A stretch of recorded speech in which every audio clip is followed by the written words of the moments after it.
Good morning, wife of seriously injured worker Lauren Forbes. Christina Forbes here again. It's pretty early in the morning. You'll have to excuse the hat this morning. Got little tunes playing in my ear. Kind of gets me thinking. I've been doing a lot of thinking lately, actually, especially with the last little bit that's been in the paper. Well, especially the province if you're from here in BC. Last week, Fraser Valley man unfortunately died, and the police in the paper had labeled it a murder-suicide. The gentleman's family a day later had a chance to make a statement, or made a statement, pardon me, which kind of got me thinking, and I have been thinking about it a lot, actually, as Lauren is not doing well.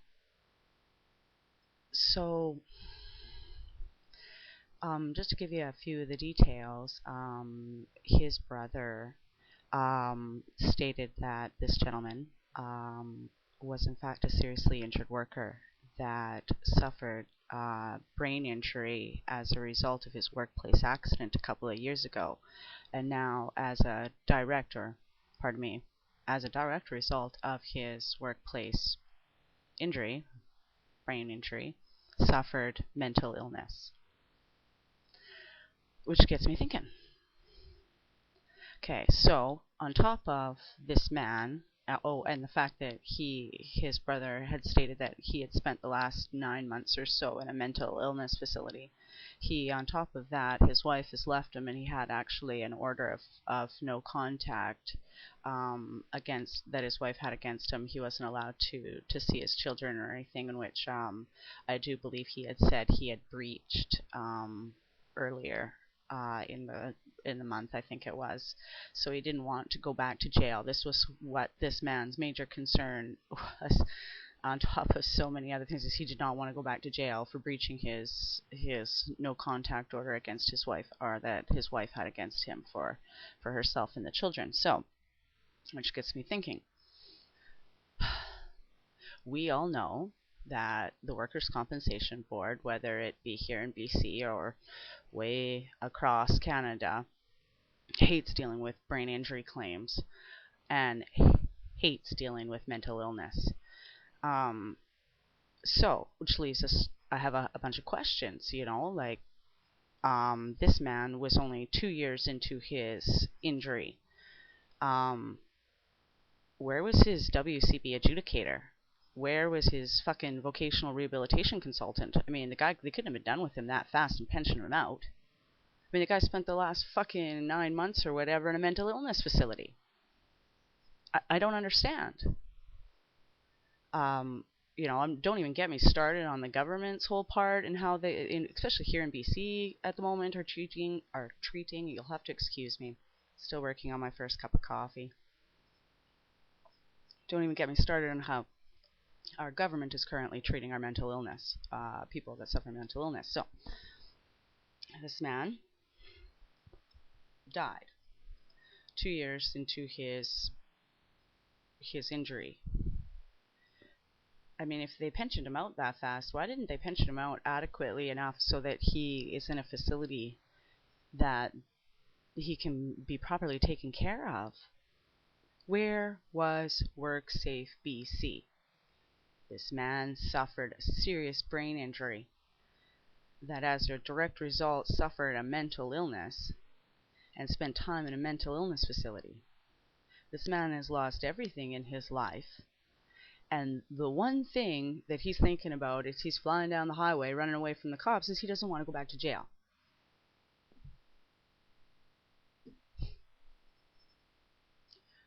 So, a lot of injured workers out there know that as part of WCB policy and mandates, they give you, when you go into a lot of pain programs and other sort of counseling programs and even just permanent functional impairment evaluations, you have to fill out this, like, mental health evaluation. I've talked about them in previous videos. There, it's like an M.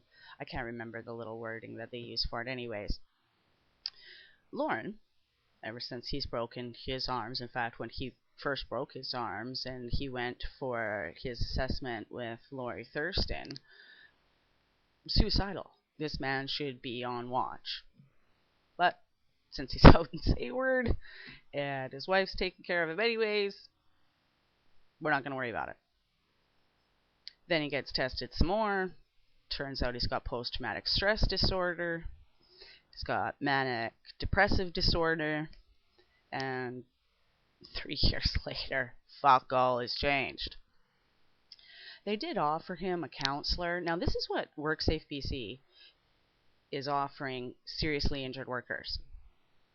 Now, Dave Owen tried, he was actually another seriously injured worker before that. He used to paint, like houses and stuff. And now he's a social worker for WorkSafe BC. This is where they sent my husband. So someone with post-traumatic stress disorder, someone with massive depressive disorder, someone that at that time was still in 2 full casts, they sent him to a social worker. I'm sorry, but Dave Owen is a registered social worker. He's not a registered psychologist or a psychiatrist. I'm sorry, but Lauren should have been seeing someone that could prescribe him fucking medication. Lauren should still be seeing someone that's... So, on top of just the mental illness that he suffers as a direct result of the injury, like the post-traumatic stress disorder, and then, of course, the massive depressive disorder that goes with, not being able to work and provide for the family and blah, blah, blah, blah, blah. So, it's coming to me. Just give me a minute. I had a whole lot to say in this whole little couple of seconds here that was really going bad. Oh, that's where it was.